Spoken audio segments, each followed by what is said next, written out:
thank the distinguished chairman as always. I deeply appreciate his remarks, and particularly today, as you noted, absolutely on point as usual. This is a very important hearing.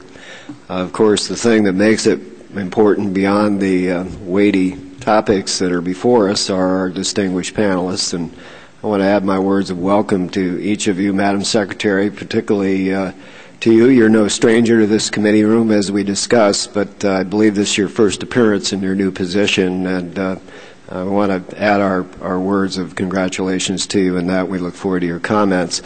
Mr. Chairman, I noted to a friend yesterday that for all of the great challenges that we face as a nation and that come through this door that are under our charge, fortunately one of them is not a crisis of leadership.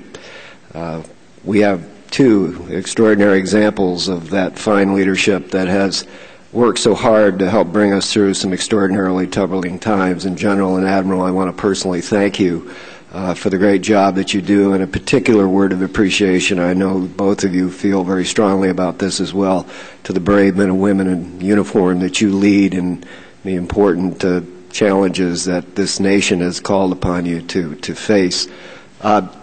Let me just add a couple of comments, and beginning with Afghanistan. Like the chairman, I welcome the President's strategic direction for the fight.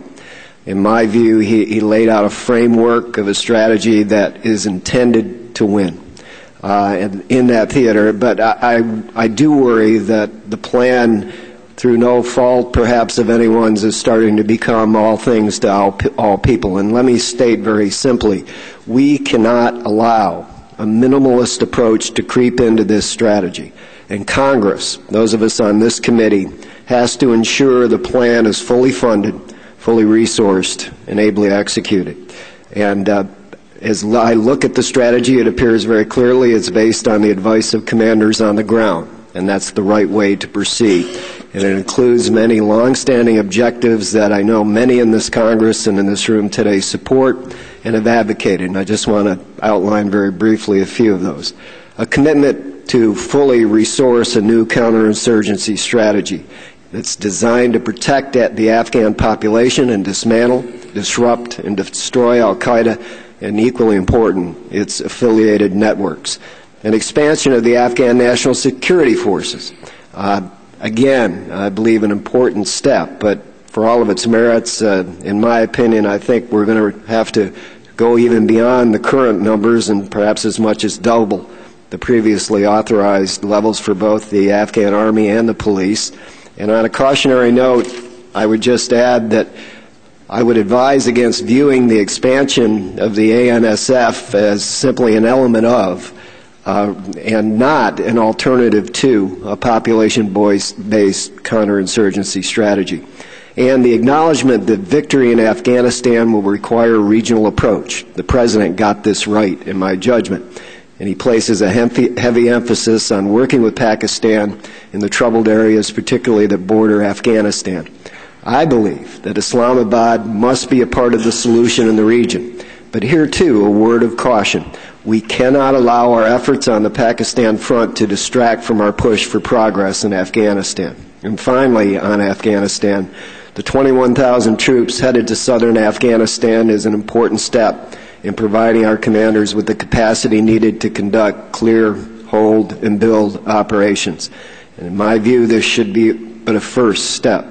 And we need to discuss the status of potential added force structure as we go forward in the days ahead. And let me now move to CENTCOM, AOR, and briefly comment on Iraq.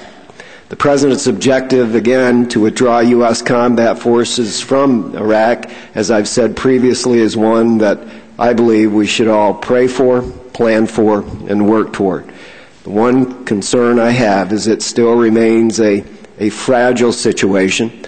And while we pray that nothing of this nature should happen, we have to work to mitigate any risk to our troops and their missions. Iraq faces significant challenges in 2009, including the national parliamentary election in this December.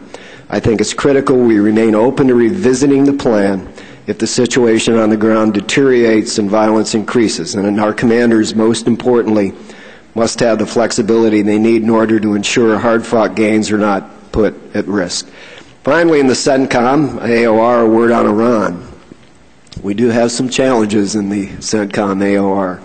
Tehran continues to pose a serious national security challenge. The shadow of Tehran looms over Iraq, Afghanistan, the Levant, the Gulf, and beyond. The Iranian Revolutionary Guard Corps Quds Force is a terrorist organization that is increasingly capable and effective. Its support of Lebanese Hezbollah and Hamas defy efforts to stabilize the region.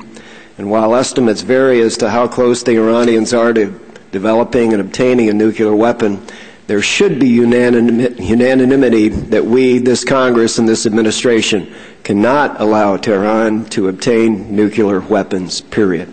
A nuclear Iran will only expand on its record of regional mischief and threaten our partners and friends. And we hear a lot about diplomatic engagement and economic sanctions, yet it seems to me that Tehran poses a military threat that requires military planning, and I'd like our witnesses to comment on how the military might be positioning itself to deal with the range of challenges posed by Iran.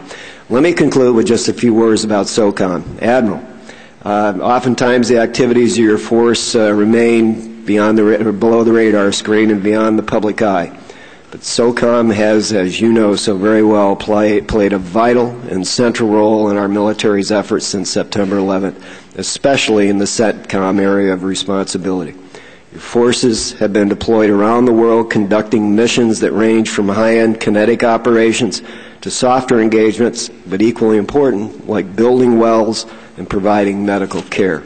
And thanks to SOCOM's efforts and yours, Admiral, al-Qaeda and other violent extremist groups have been disrupted and kept off balance in places like Iraq, Afghanistan, Africa, and elsewhere. But as you know, too, these threats are persistent and require continued vigilance and dedication on our part.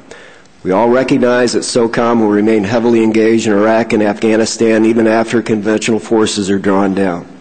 I think it will be important for us to understand how you see SOCOM's role in these theaters of operation and what concerns you may have in ensuring your forces have the appropriate support they need to continue to effectively conduct their missions. Again, to all of you, thank you so much for being here. And, Mr. Chairman, with that, I yield back the balance of my time.